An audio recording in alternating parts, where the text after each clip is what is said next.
જય દ્વારકાધીશ. દેવભૂમિ દ્વારકા જિલ્લાના વાડીનારથી હર્ષદ ગામ વચ્ચે હવામાન વિભાગ દ્વારા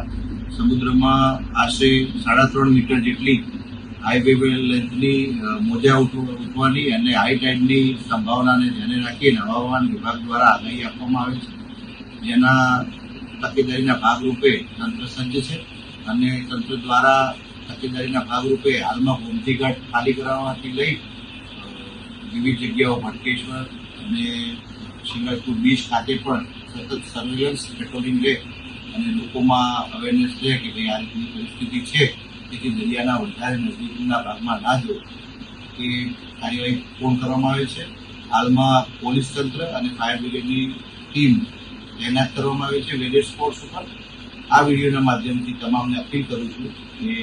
આગામી 24 કલાકમાં હાઈ ટાઈડની આગાહીને ધ્યાને રાખી પોતે દરિયાના ઊંડાણવાળા ભાગમાં પ્રવેશ ના કરે અને સલામતીના ભાગરૂપે તંત્ર દ્વારા કરવામાં આવેલી કામગીરી અને તંત્રના જે પણ વ્યક્તિઓ ઓન સ્પોટ ઓન ગ્રાઉન્ડ તૈનાત છે એમની સૂચનાઓનું પાલન કરવા માટે તમામને અપીલ કરું છું, વિનંતી કરું છું. જય